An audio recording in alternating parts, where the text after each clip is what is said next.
Yo, yo, yo! Hip Grandma Productions presents How the Grinch Stole Christmas by Dr. Seuss, as read by Grandma Frida and Grandma Beth. And now, let the story begin. We interrupt our program to bring you this important message. Who doubted Whoville liked Christmas a lot? But the Grinch, who lived just north of Whoville, did not. The Grinch hated Christmas the whole Christmas season. Now, please don't ask why. No one quite knows the reason. It could be his head wasn't screwed on just right. It could be, perhaps, that his shoes were too tight. But I think that the most likely reason of all may have been that his heart was two sizes too small. But whatever the reason, his heart or his shoes, he stood there on Christmas Eve, hating the Who's.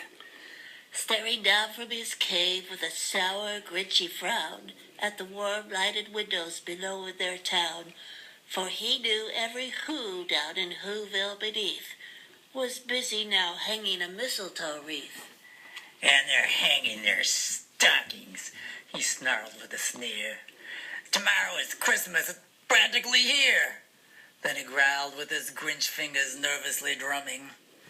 I must find a way to stop Christmas from coming.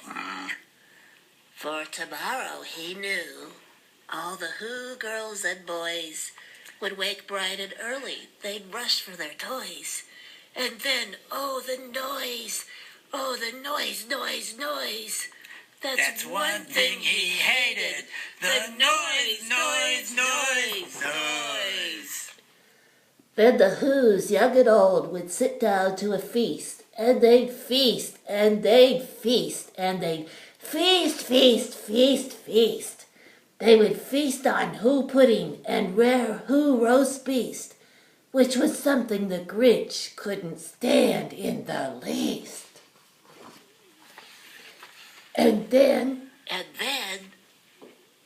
they'd do something he liked least of all. Every Who down in Whoville, the tall and the small, would stand close together with Christmas bells ringing. They'd stand hand in hand, and the Who's would start singing. They'd sing, and they'd sing, and they'd sing. And the more the Grinch thought of this Who Christmas sing, the more the Grinch thought, I must stop this whole thing. Why, for 53 years I put up with it now. I must stop this Christmas from coming. But how? Then he got an idea, an awful idea. The Grinch got a wonderful, awful idea. I know just what to do. The Grinch laughed in his throat. He made a quick Santa Claus hat and a coat, and he chuckled and chuckled. What a Grinchy great trick. With this coat and this hat, I look just like Saint Nick. All I need is a reindeer.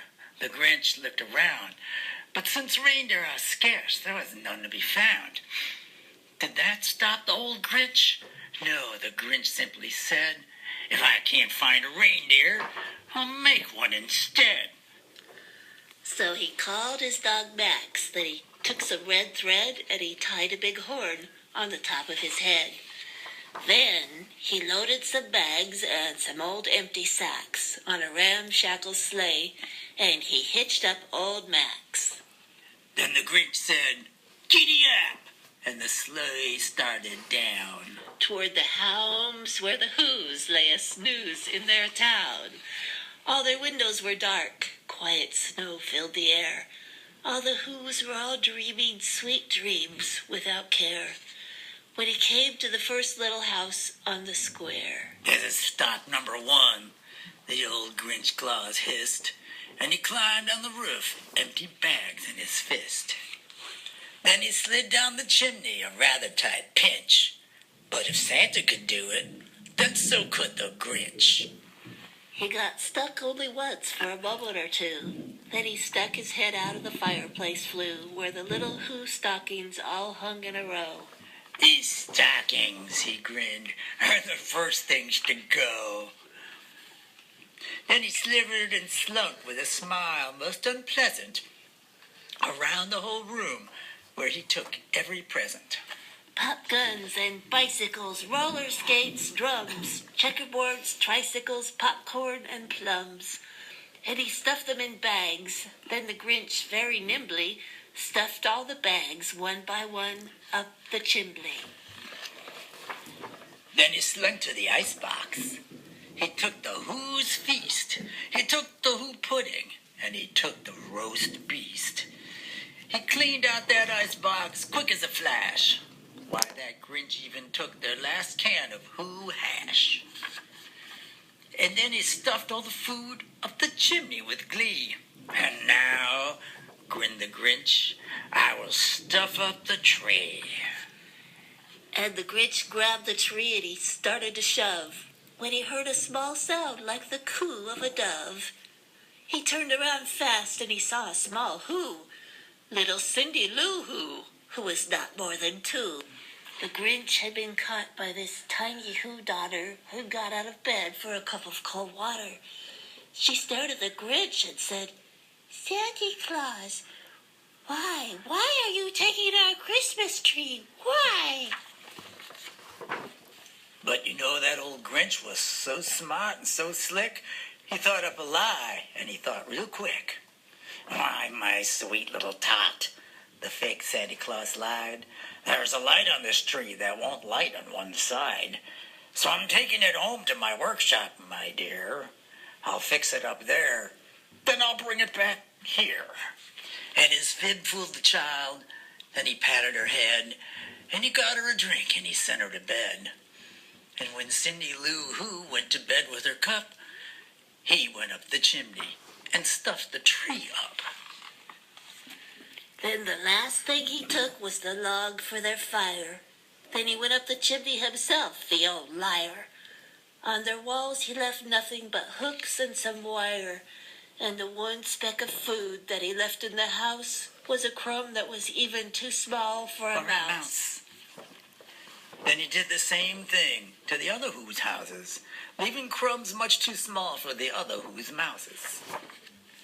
It was 1/4 dawn, all the Who's still abed, all the Who's still a snooze, when he packed up his sled, packed it up with their presents, the ribbons, the wrappings, the tags and the tinsel, the trimmings, the trappings. 3,000 feet up the side of Mount Crumpet, he rode with his load to the tip-top to dump it. "Pooh-pooh to the Who's," he was Grinchishly humming. "They're finding out now that no Christmas is coming. They're just waking up. I know just what they'll do. Their mouths will hang open a minute or two, then the Who's down in Whoville will all cry, 'Boo-hoo.' That's a noise," grinned the Grinch, "that I simply must hear." So he paused, and the Grinch put his hand to his ear. And he did hear a sound rising over the snow. It started in low, then it started to grow. But the sound wasn't sad. Why, this sound sounded merry. It couldn't be so, but it was merry, very. He stared down at Whoville. The Grinch popped his eyes. Then he shook. What he saw was a shocking surprise. Every Who down in Whoville, the tall and the small, was singing without any presents at all. He hadn't stopped Christmas from coming. It came. Somehow or other, it came just the same.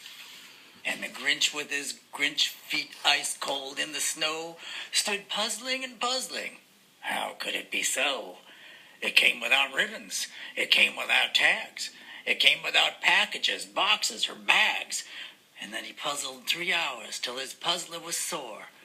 And the Grinch thought of something he hadn't before. Maybe Christmas, he thought, doesn't come from a store. Maybe Christmas, perhaps, means a little bit more. And what happened then? Well, in Whoville they say that the Grinch's small heart grew 3 sizes that day. And the minute his heart didn't feel quite so tight, he whizzed with his load through the bright morning light. And he brought back the toys and the food for the feast. And he himself, the Grinch carved the roast beast.